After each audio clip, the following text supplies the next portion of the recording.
धार्मिक सिद्ध स्थानों को देखने के लिए, धार्मिक ग्रंथ एवं पुराणों को सुनने के लिए हमारे चैनल को सब्सक्राइब करिए।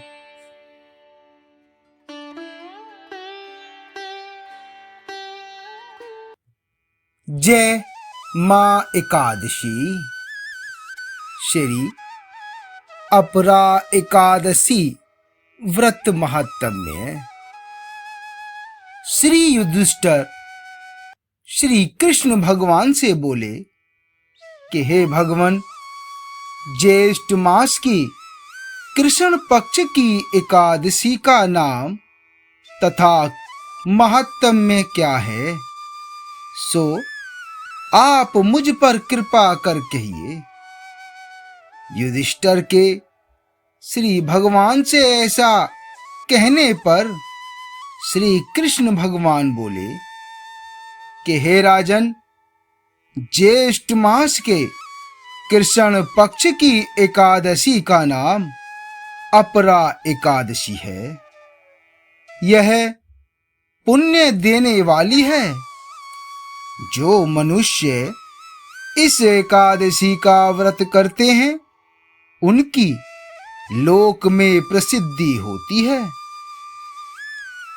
अपरा एकादशी के व्रत के प्रभाव से ब्रह्म हत्या, भूत योनि, दूसरे की निंदा आदि के पाप नष्ट हो जाते हैं।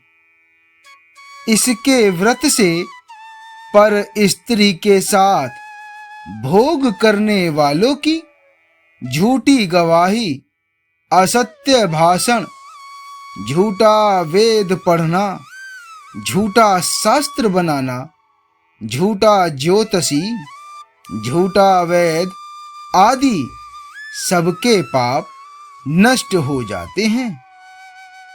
जो क्षत्रिय युद्ध क्षेत्र से भाग जाए तो वह नरक को जाता है।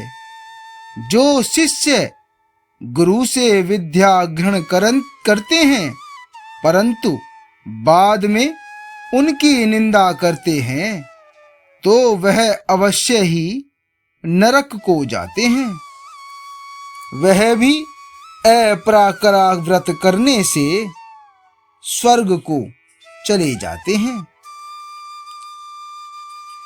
जो फल तीनों पुष्करों में स्नान करने से या कार्तिक मास में स्नान करने से अथवा गंगा जी की तट पर पितरों को पिंडदान करने से या सिंह राशि वालों को बृहस्पति के दिन गोमती में स्नान करने से, कुंभ में श्री केदारनाथ जी के दर्शन करने से तथा बद्रिका आश्रम में रहने से तथा सूर्य चंद्र ग्रहण में कुरुक्षेत्र में स्नान करने से जो फल मिलता है, वह फल अपरा एकादशी के व्रत के बराबर है।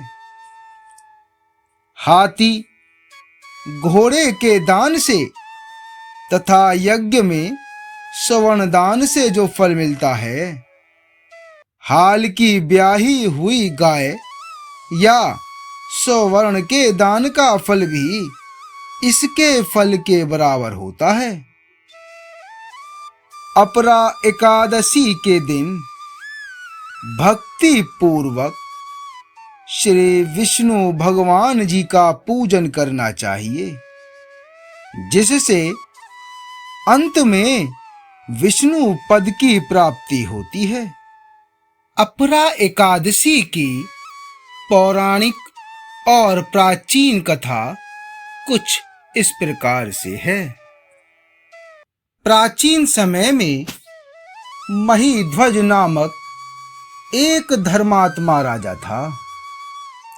उसका एक छोटा भाई था। वह अधिक क्रूर और अधर्मी था। छोटा भाई महीध्वज को मारना चाहता था, एक बार रात को उसने अपने बड़े भाई की हत्या कर सबको जंगल में जाकर पीपल के नीचे गाड़ दिया। अकाल मृत्यु होने की वजह से महीध्वज प्रेतात्मा के रूप में उसी वृक्ष पर रहने लगा और वहां पर उत्पात करने लगा। एक बार धौम्य ऋषि उस वृक्ष के पास से गुजर रहे थे। तब उन्होंने उस प्रेतात्मा को देखा।